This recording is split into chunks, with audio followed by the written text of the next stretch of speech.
Students, in the continuation of class 10 physics, today we will study about the spherical mirror. In beginning I have told you I will use the mixed language so you can understand the concept well. चलिए आज हम बात करते हैं spherical mirror की. अपने previous lecture में हमने देखा था, इसका लिंक हम आपको डिस्क्रिप्शन में डाल देंगे, अगर आपने नहीं देखा है तो उसको देख लीजिएगा, कि what is called reflection, what is called light, what are the characteristics of light, what is called real image and what is called the virtual image, and how the image formed by the plane mirror. This much we have already studied. Today very important concept we will study about the spherical mirror. तो उसके लिए कुछ practical example बताना पड़ेगा हमें यहाँ पे. Spherical start होता है स्फेयर से, ठीक है. स्फेरिकल भी स्टार्ट स्फेयर, इसका मतलब है डेफिनेटली जो मिरर की बात कर रहे हैं वो एक स्फेयर का पार्ट है. और कैसा स्फेयर? जो कि हॉलो स्फेयर है. सपोज दैट अगर हम इसको स्फेयर मान लें, ओके, ये स्फेयर दिख रहे हैं. अब मैं आपको वहाँ दिखाता हूँ ज़रा प्रैक्टिकली. अगर ये स्फेयर है, हॉलो स्फेयर है, तो हॉलो स्फेयर के पार्ट को हम काट दें. थोड़ा सा ऐसे ले लें तो थोड़ा सा ऐसे ले लें, ठीक है. ये स्फेयर था, इसको मैंने काट दिया. हॉलो स्फेयर, एक पार्ट ये होगा, एक पार्ट ये होगा. अब यहाँ समझिएगा, if I will do polish to outward side, अगर यहाँ मैंने पॉलिश कर दी इसको, तो रिफ्लेक्टिंग सरफेस कौन सा हुआ? अंदर वाला, inner. And this will be known as a concave mirror. अब दिमाग में तुम कैसे बैठाओगे? कॉनकेव, केव मीन्स गुफा होती है, तो याद रखो अगर रिफ्लेक्टिंग सरफेस इनवर्ड है, अंदर है, तो उसको हम बोलते हैं कॉनकेव. केव मीन्स गुफा से याद रखना, अंदर. अगर रिफ्लेक्टिंग सरफेस, याद रखना रिफ्लेक्टिंग सरफेस से ही, अगर रिफ्लेक्टिंग सरफेस इनर साइड है, इनवर्ड है, कर्व्ड सरफेस में है, then we will say that it is a concave mirror. अब उल्टा आ जाओ, अगर दूसरा रिफ्लेक्टिंग सरफेस लें, अगर हम इधर पॉलिश कर दें अंदर, if you will do polish inside, so outside would be reflecting surface, and this outside reflecting surface, if it is there, then it is known as the convex. Vex माने उठा हुआ, एक तरह समझ लो, तो उसको बोलेंगे हम कॉन्वेक्स मिरर. तो कॉनकेव मिरर, कॉन्वेक्स मिरर आप समझ गए. What is a concave mirror? Concave mirror is a part of a hollow sphere glass, hollow sphere glass which having inward reflecting surface or inner surface are reflected is called concave. और concave mirror क्या करता है? Raises को इकट्ठा करता है, याद रखना, इसीलिए कहते हैं converging lens. Understood? Concave mirror का एक और नाम क्या है? Converging mirror. क्लियर? और अगर कॉन्वेक्स की बात कर लें, तो convex mirror is the part of a hollow sphere which outward surface is a reflecting surface, जिसका बाहर वाला भाग क्या है? रिफ्लेक्टिंग सरफेस है. And this is called what? Convex mirror और डाइवर्जिंग लेंस. तो बेटा कुछ बहुत इंपॉर्टेंट फैक्ट्स हैं, मैं आपको बताता हूँ, जो कि बहुत इंपॉर्टेंट, जानना बहुत ज़रूरी है. तो सबसे बड़ी बात क्या हुआ कि कॉन्वेक्स मिरर या कॉनकेव मिरर किसका पार्ट होता है? एक हॉलो स्फेयर का पार्ट होता है. जब इसके पार्ट को हमने अलग कर दिया दो पार्ट में, या कुछ भी पार्ट निकाल लिया, तो अगर अंदर रिफ्लेक्टिंग है तो कॉनकेव, अगर बाहर रिफ्लेक्टिंग है तो कॉन्वेक्स. चलो कुछ इंपॉर्टेंट डेफिनेशंस पढ़ते हैं हम इस मिरर के रिलेटेड. अब ध्यान से देखिएगा, मैं बताने जा रहा हूँ आपको, बहुत आसान है. ये कौन सा मिरर हुआ बेटा? पॉलिश मैंने बाहर की. Yes, any guesses from your side? Polish अगर बाहर से हुई है तो कौन सा मिरर होगा बेटा? क्योंकि अंदर का सरफेस क्या हुआ? रिफ्लेक्टिंग हुआ, कॉनकेव मिरर. और अगर इसका उल्टा मैं दिखाऊं आपको,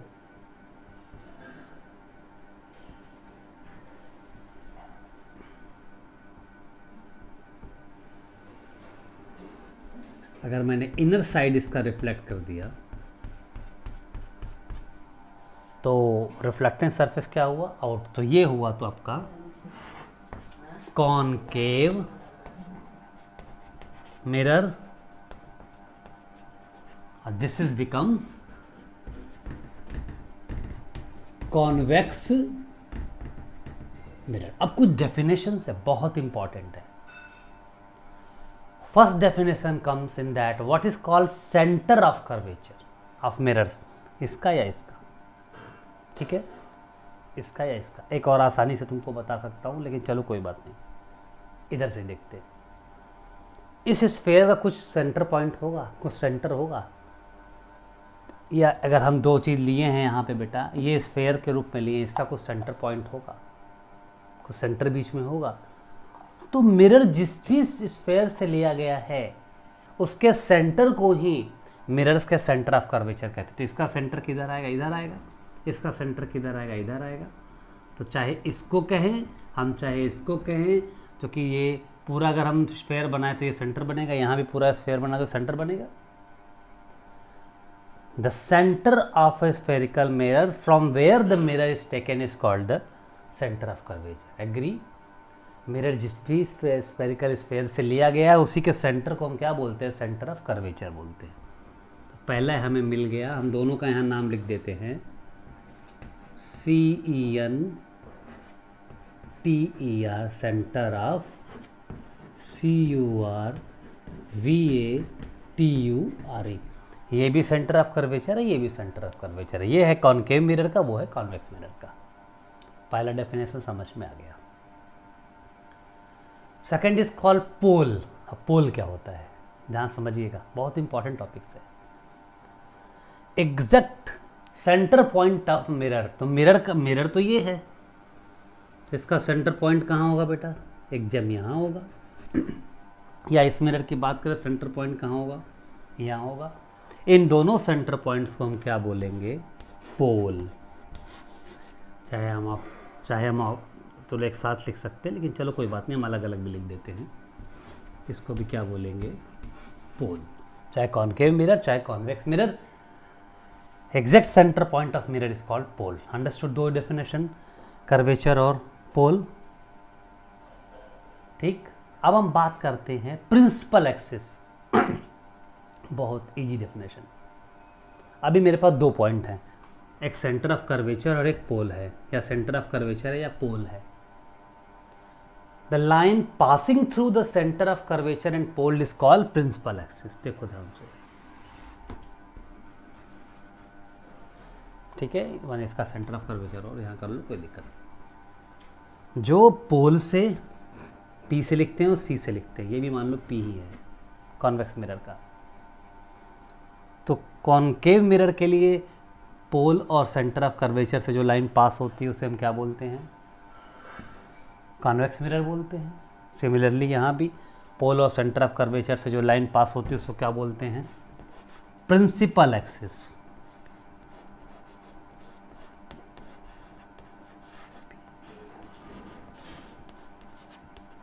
प्रिंसिपल एक्सिस, क्लियर?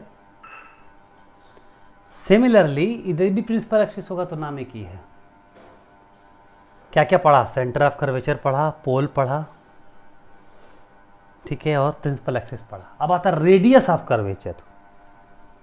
भाई जिस भी मिरर ने, जिस भी मिरर को जिस भी हमने स्फेयर से लिया था, इसका रेडियस भी तो होगा।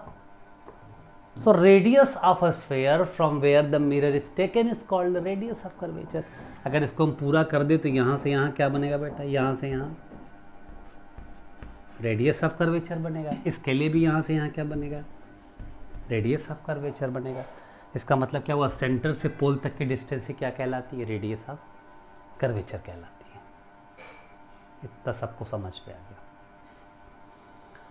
अब बात आती है अपेचर।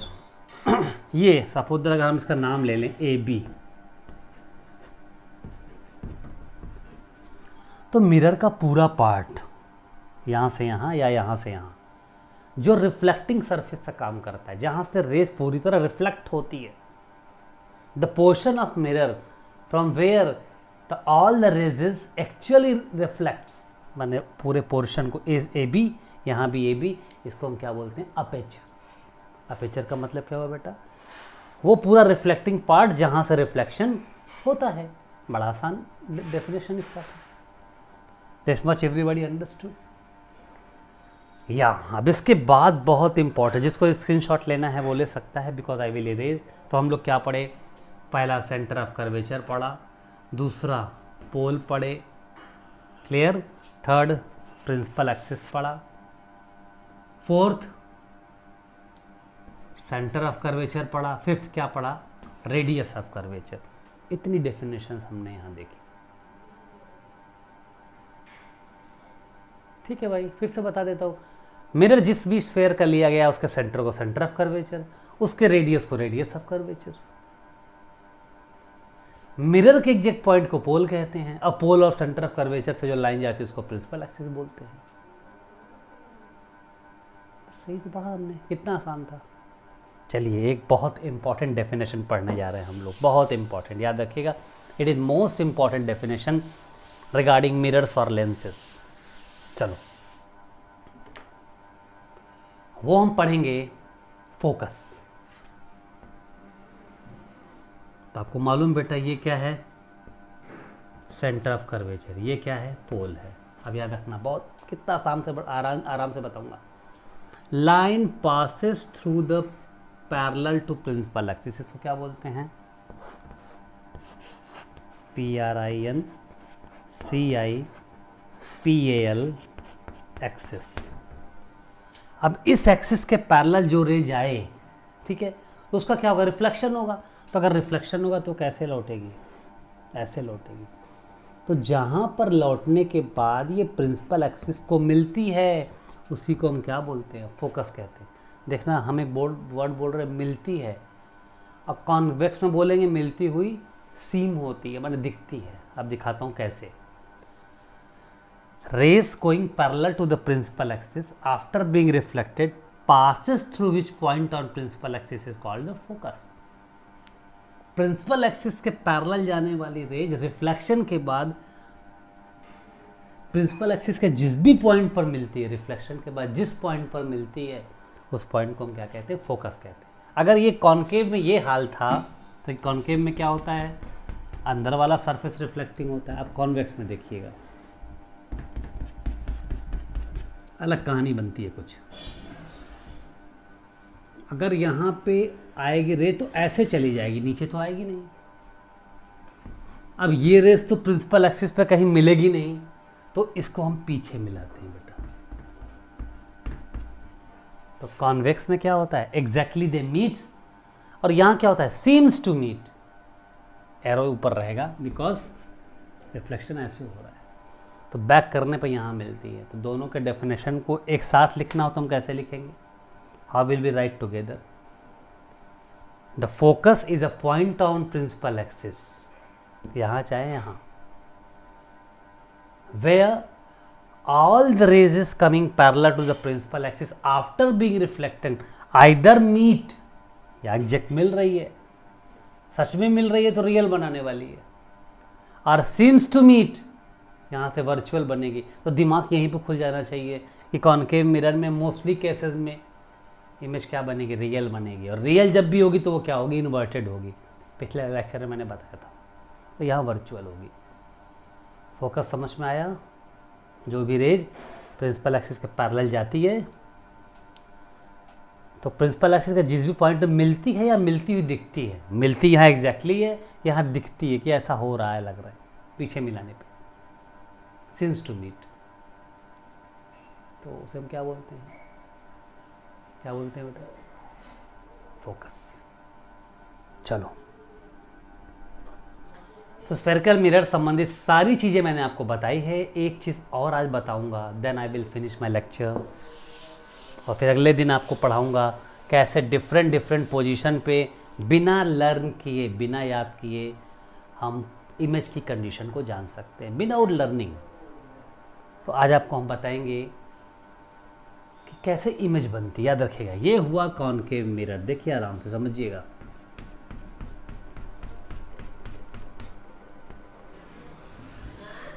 ठीक है, अगर ये हुआ सेंटर ऑफ कर्वेचर, ये हुआ पोल और ये हुआ सेंटर ऑफ कर्वेचर। एक बात दिमाग में रखना है बेटा, एक और चीज़ थोड़ा सा ज़रूरी है बताना आपको, exact point of pole and centre, middle point जो होता है वही फोकस बनता भी है।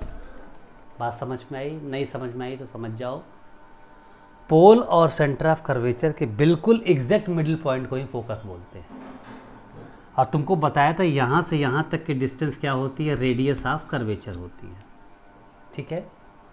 और पोल से फोकस तक की डिस्टेंस को क्या बोलते हैं हम लोग, फोकल लेंथ बोलते हैं, ठीक है।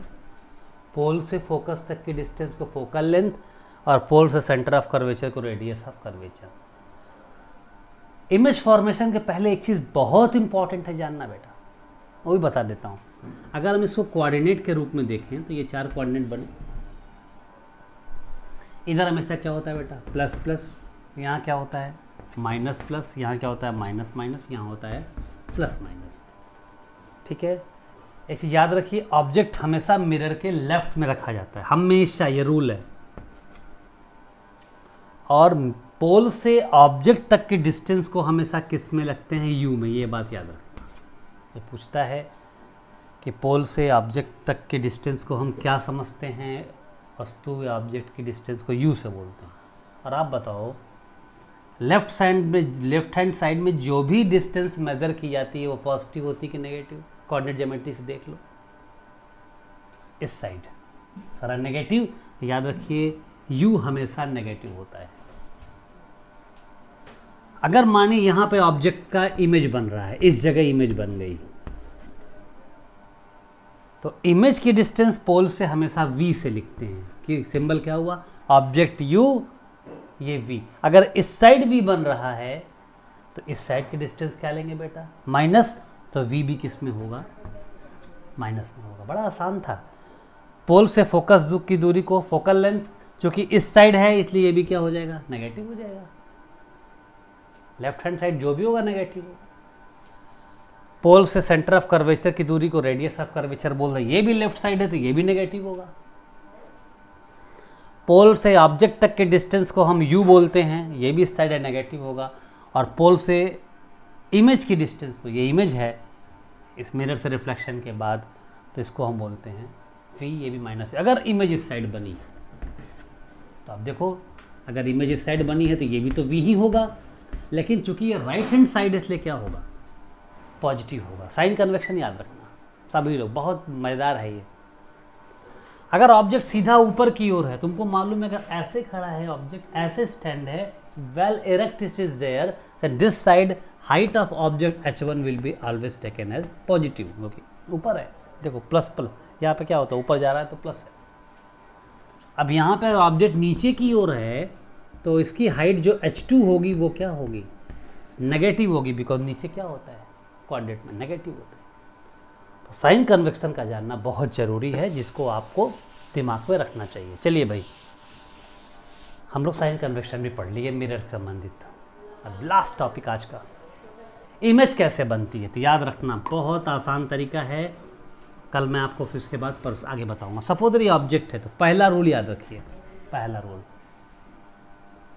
ये सी हुआ, एग्जैक्ट मिडिल एफ हुआ, जो भी रेज पैरेलल जाती है प्रिंसिपल एक्सिस के वो फोकस से होकर जाती है। पहला रूल समझ में आया कि जो इमेज पैरेलल जाएगी वो कहाँ से जाएगी, फोकस से। दूसरा याद रखना, सेंटर ऑफ कर्वेचर से जाती है और सेंटर ऑफ कर्वेचर से ही लौट आती है। It will go like and it will come back. तो कहाँ मिली, हमने बताया था इमेज के लिए कितना रेज चाहिए, कम से कम 2, 3 भी हो सकती है। तीसरी क्या, ये पोल है, एक रेज पोल पे गिरेगी और लॉज ऑफ रिफ्लेक्शन क्या कहता है, जितना एंगल आई है उतना ही एंगल आर भी होगा, उतने ही एंगल पे ये लौट आएगी। और ये तीनों रेज यहाँ मिली, ये क्या बनाएगी, इस ऑब्जेक्ट का ओ डैश का आई डैश मीन्स इस ऑब्जेक्ट की इमेज बनाएगी। क्लियर, पहली पैरेलल जाने वाली फोकस से जाएगी, दूसरी सेंटर ऑफ कर्वेचर से जाएगी और यहीं से रिफ्लेक्ट होके लौट आएगी। 2 इमेज पर्याप्त थी, यही बन गई। हम तीसरी रेज लगाए या ना लगाएं, लेकिन तीसरी रेज अगर हमें लगाना है तो ये पोल से जाएगी और रिफ्लेक्ट होके चली जाएगी। अब तुमको बताया था मैंने, चलो उसको फिर से एक बार रिपीट कर लेते हैं। Distance from pole to object is called u, but to it is left side it is called minus u. Distance from pole to image is called v, left side minus v. Focus इधर है, ये भी minus है, यहाँ पीछे C R है, ये भी minus R. I hope you understood this concept. बहुत आसान था, इसको प्रैक्टिकली समझना पड़ता है। चलिए भाई, if you like this entire video kindly like, share and subscribe. And next video we will study regarding image formation, कैसे डिफरेंट पोजीशन पे इमेज बनती है, उसको भी लर्न नहीं करना है। आप केवल अपने पास कंपास, स्केल और पेंसिल लेके बैठिएगा, देखिए कितना आसान है। ज्योमेट्री से हम लोग सब कुछ पढ़ लेंगे। Thank you, have a nice day.